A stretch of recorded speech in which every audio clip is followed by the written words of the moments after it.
হাজির হয়ে গেলাম নতুন ভিডিও নিয়ে। আশা করি সবাই ভালো আছো, আমিও ভালো আছি।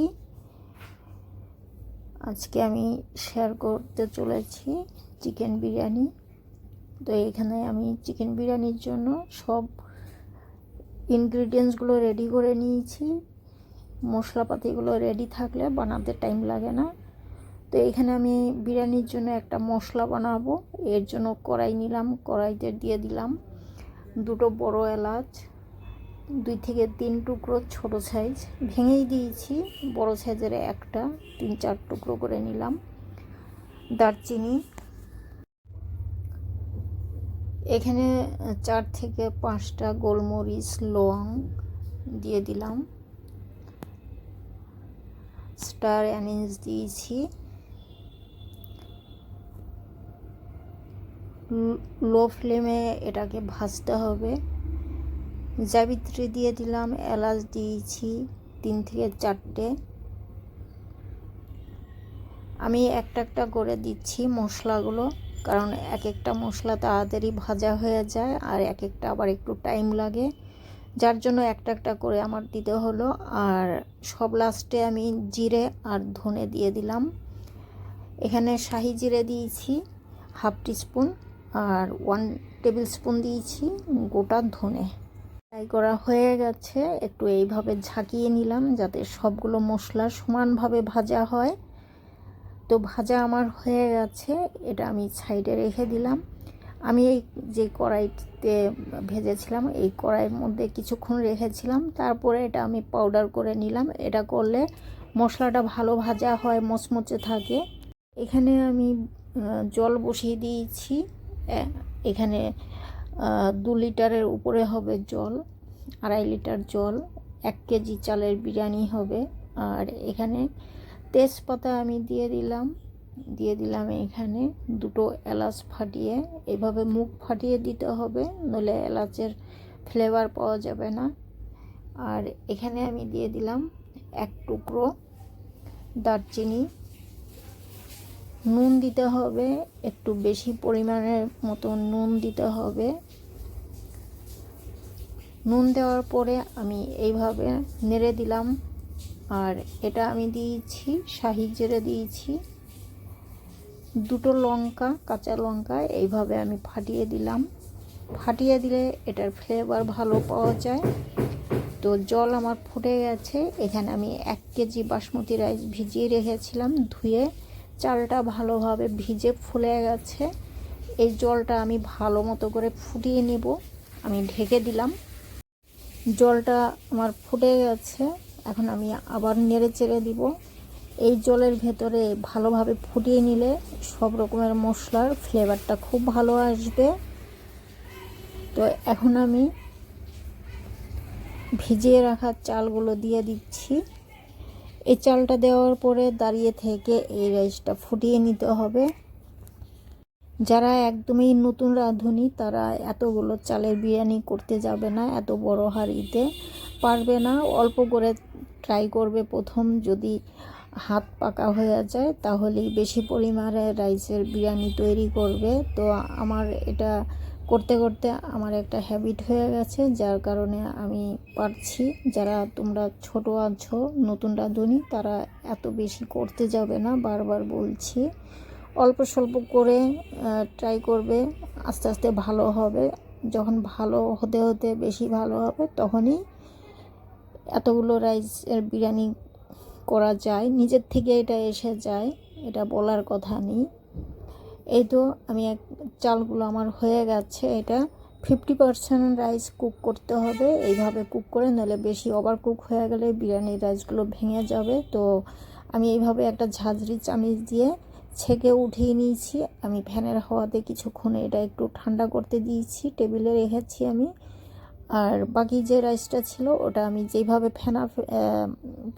ফেনা ফেলি, আমরা ভাতের ফেনা ফেলি, সেইভাবেই আমি ফেলে নিয়েছি। যেইভাবে সুবিধা হবে সেইভাবেই করবে তোমরা।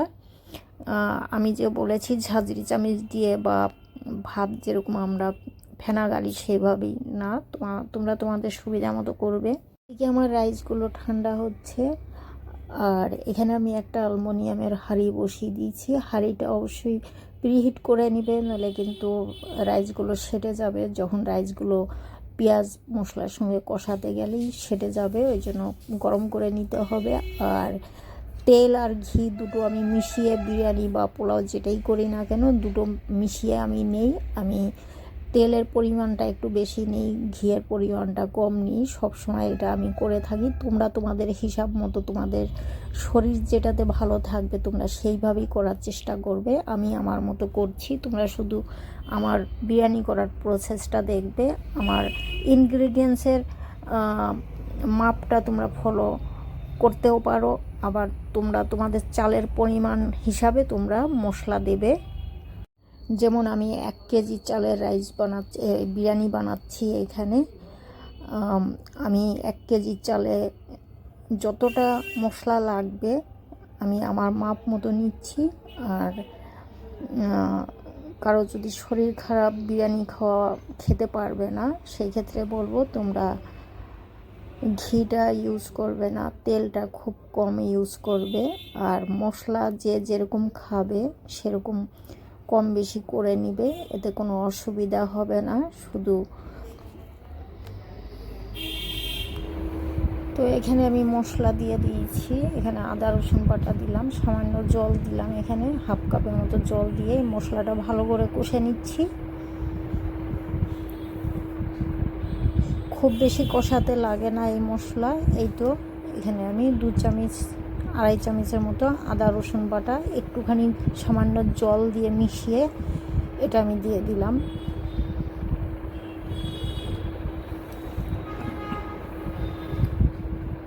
তো জল দিয়ে মিশিয়ে দেওয়ার কারণ এটা ফ্লেভারটা ভালো পাওয়া যাবে। আর এটা খুব বেশি কষিয়ে নিলে এই বিরিয়ানির মশলাটা খুব বেশি কষাতে লাগে না। বেশি কষালে যেই মশলাগুলো আমি ইউজ করব এখানে, সেই মশলার ফ্লেভার অত ভালো পাওয়া যাবে না। তো যাই হোক, এখানে আমি যেই মশলাটা আমি বানিয়েছিলাম ভেজে, গরম মশলাটা, ওটা আমি 1 চামচ দিয়েছি। মশলা কষানো হয়ে গেছে। এখানে এই যে কেটে রাখা আলু, এটা আমি দিয়ে দিলাম। এটা ভালো মতো করে কষিয়ে এখন একটু ঢাকা দেব। আলুটা সেদ্ধ হলে আমি নামিয়ে নেব। এখানে আমি ঢাকা দিয়েছিলাম। 2 বার আমি আলুটা একটু উল্টাপাল্টা করে নেড়ে চেড়ে আমি সেদ্ধ করে নিয়েছি। আমার আলুগুলো সেদ্ধ করা হয়ে গেছে। এখন আমি এটা নামিয়ে দেব। আলুগুলো একটা একটা করে, মশলাগুলো উঠাবো না। মশলার থেকে আলুটা এভাবে ছেঁকে ছেঁকে উঠাতে হবে। দেখতে হবে আলুটা ভালো মতো সেদ্ধ হয়েছে কিনা ভেতর থেকে। এই যে এরকম কালার এসেছে, কালারটা খুব সুন্দর এসেছে। এখানে আমি ফুড কালার ইউজ করিনি। আমি ফুড কালার শুরুতে ইউজ করব না, বিরিয়ানিতে করি না। লাস্টের দিকে আমি দুধের সঙ্গে একটা মিশ্রণ বানাবো, এটাতে আমি দেখাবো। আলুগুলো তুলে নিয়েছি মশলা থেকে। এখন আমি চিকেনগুলো দিয়ে দিচ্ছি। এখানে 1.5 কেজি চিকেন আছে। 1 কেজি মাংসতে 1.5 কেজি চিকেন, আর 1 কেজি থেকে একটু কম 800 গ্রাম আলু।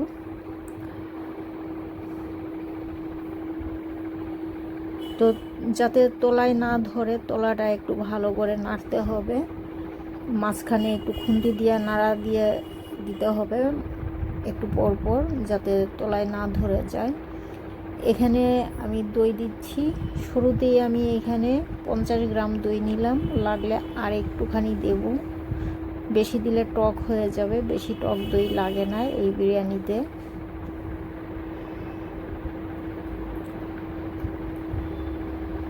আমি ভালো মতো করে নেড়ে চেড়ে মিশিয়ে নিচ্ছি।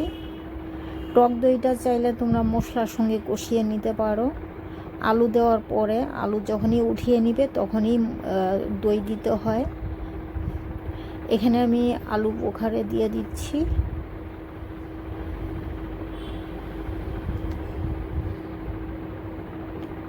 আমি আবারও নেড়ে দিলাম। খুব বেশি নাড়বে না, উল্টাপাল্টাভাবে নাড়াচাড়া করলে চিকেনগুলো ভেঙে যাবে।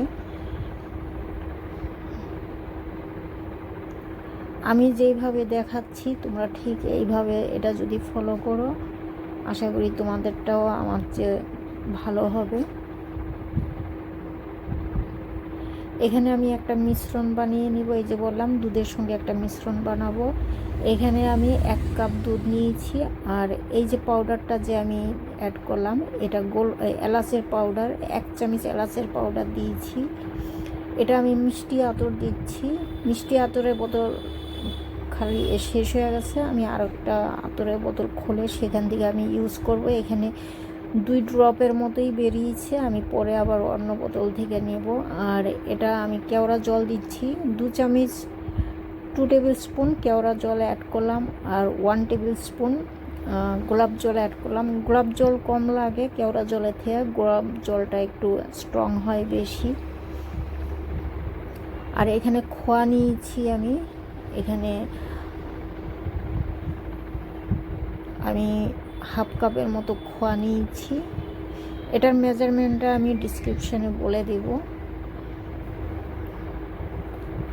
আর এখানে আমি 1 ড্রপ বা 2 ড্রপ ফুড কালার ইউজ করব।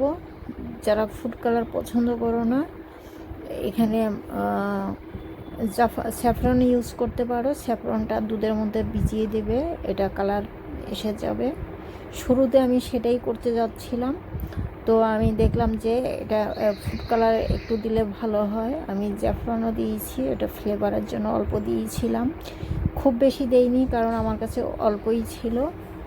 তো যাই হোক, যে কোনো একটা দিলেই হয় বা দুটো দিতে পারো যদি তোমাদের কাছে থাকে, অল্প অল্প দিয়ে দিতে পারো আমার মতো করে। এখানে আমি আরও একবার চিকেন চেক করে দেখছি।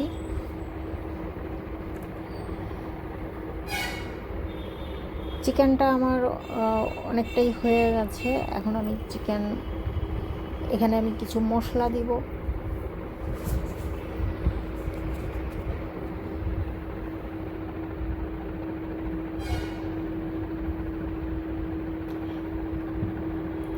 তো এই যে রাইসটা আমার একদম ঝরঝরে হয়েছে, যে রাইসটা আমি বানানো দেখিয়েছিলাম, আমি ফ্যানের হাওয়াতে রেখেছিলাম। রাইসটা খুব ভালো, আমি এটা 50% কুক করেছিলাম, তো অনেক ভালো কুক হয়েছে, একদমই ভাঙেনি। চিকেনটার উপরে আমি রাইসগুলো দিয়ে দিলাম। আমি 2টো লেয়ার করব এখানে। প্রথম লেয়ার একটা দিচ্ছি, এখানে আমি যে মশলাটা বানিয়েছিলাম পাউডার, এই পাউডার মশলাটা আমি চারোদিকে হাঁড়ির চারোদিকে ছড়িয়ে দিলাম। দেওয়ার পরে একটা কাঁটা চামচ দিয়ে ভালো মতো করে একটু চারোপাশে মিশিয়ে দিলাম। এখন এই যে কষিয়ে রাখা আলুগুলো, এই আলুগুলো একটা একটা করে আমি চারোদিকে এইভাবে দিয়ে দিলাম। একসঙ্গে রাখবে না, তাহলে যখন হাঁড়ি থেকে বিরিয়ানিগুলো উঠাবে তখন শুধু আলুই উঠবে, আবার এক এক সময় দেখা যাবে যে চামিচে আলু উঠিয়েই।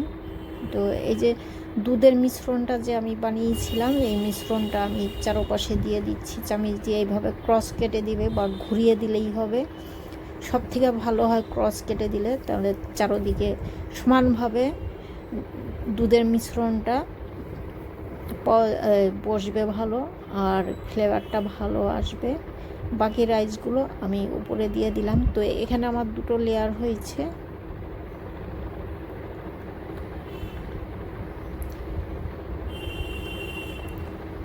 একইভাবে বাকি মশলাগুলো আমি এইভাবে দিয়ে দিলাম, দিয়ে আমি কাঁটা চামচ দিয়ে ভালো মতো করে চারপাশে ছড়িয়ে দিব। আর এই যে বাকি মশলাটা, এই মিশ্রণটা দুধের, এটা আমি এইভাবে ঘুরিয়ে দিয়ে দিচ্ছি। শুরুতে আমি ক্রস কেটে দিয়েছিলাম, তারপরে তোমাদের বোঝাবার জন্য আমি ঘুরিয়ে দিয়েছি, যার যেরকম ইচ্ছে। শুধু এখানে মনে রাখতে হবে যাতে চারপাশে এটা যায় আর ফ্লেভারটা ভালোভাবে পাওয়া যায়। একবারে মাঝখানে ঢেলে দিবে না বাটি দিয়ে, তাহলে জলটা শুকাবে না। এইভাবে চারদিকে ক্রস কেটে দিলে ভালোভাবে জলটা শুকিয়ে যাবে, বিরিয়ানির কালারটা খুব সুন্দর আসবে।